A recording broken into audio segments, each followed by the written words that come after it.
Assalamualaikum warahmatullahi wabarakatuh. Perkenalkan, saya Muhammad Suryadi Dingrat, NIM 062 123 143 106 dari sub kelompok D tandem 2 gelombang 38. Di sini saya akan memperagakan dan menjelaskan teknik flushing tanpa pembudahan pada sapi pendonor. Pertama, kita akan melakukan handling dan resting terhadap sapi supaya memudahkan saat proses flushing embrio dengan cara memasukkan sapi ini ke kanan jepit.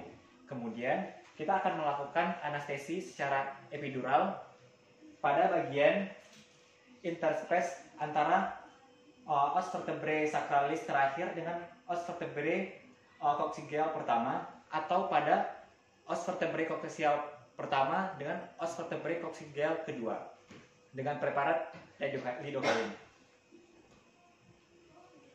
Sambil kita rasakan apakah ada refleks dari ekornya.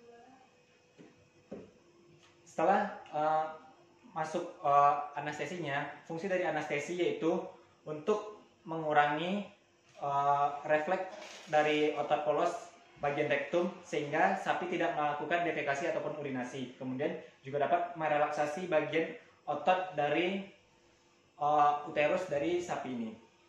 Selanjutnya kita akan melakukan eksplorasi rektal pada sapi untuk mengeluarkan feses dan melakukan palpasi bagian corpus luteum. Kita gunakan pelicin agar tidak melukai mukosa vagina, mukosa rektum. Pertama kita akan keluarkan feses terlebih dahulu.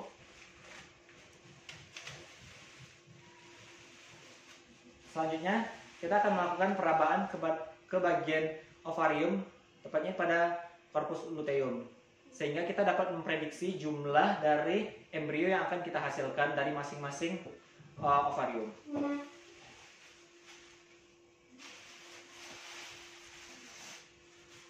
Langkah selanjutnya yang dapat kita lakukan adalah kita perlu membersihkan bagian dari posterior tubuh sapi ini dengan menggunakan sabun atau mencuci dengan air mengalir.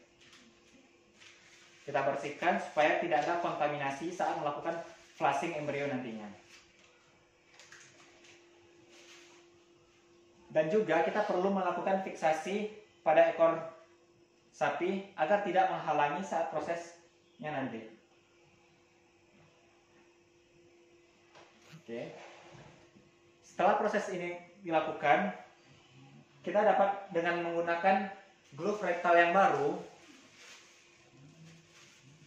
kita dapat melakukan pemasukan gun IB dan plastik sheet jika itu terdapat banyak lendir serviks yang keluar.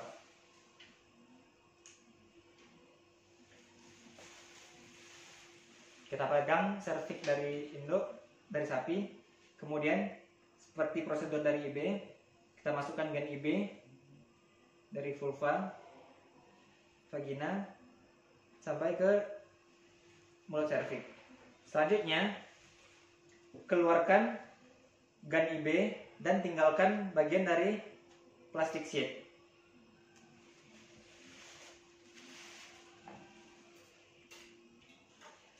Kemudian kita perlu gunting ujung plastik sheet dan kita lakukan pengeluaran dari lendir vagina dengan menggunakan spade.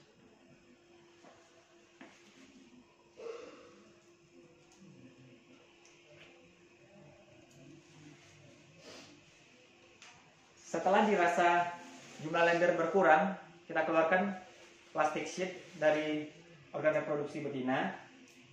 Kemudian kita akan memasukkan fly catheter ke organ reproduksi betina. Seperti langkah pada IB, untuk agar kateternya lurus dan tegap, kita masukkan stilet di kateter. Kita masukkan secara perlahan, mulai dari vulva, vagina, cervix, kemudian corpus uteri, dan kita arahkan ke kornua yang dirasa memiliki jumlah embrio paling banyak terlebih dahulu.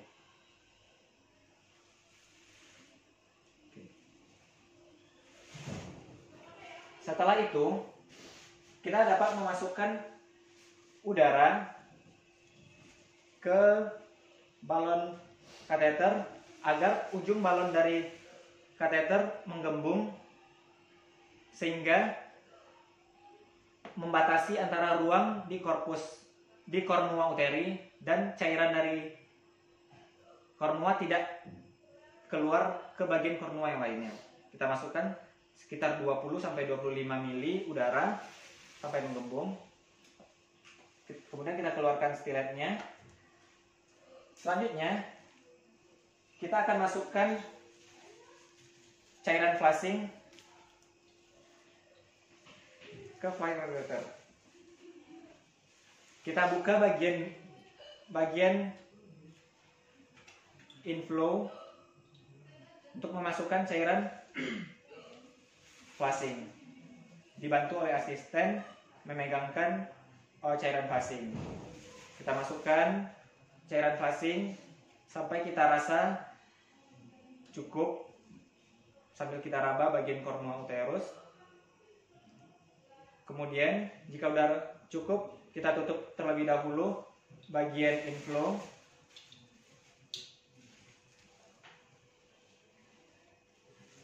Sambil kita raba, kita buka bagian outflow dan kita lakukan pemijatan pada bagian kornua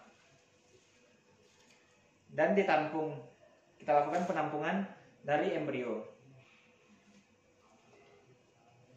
Setelah semua cairan keluar, kita tutup dan kita keluarkan udara kembali. Kembali kita keluarkan udara untuk memudahkan pembukaan kateter. Oke. Kateter bisa kita keluarkan. Langkah yang sama dapat kita lakukan pada kornua yang satunya. Sekian penjelasan dari saya, kurang lebihnya mohon maaf. Terima kasih. Wassalamualaikum warahmatullahi wabarakatuh.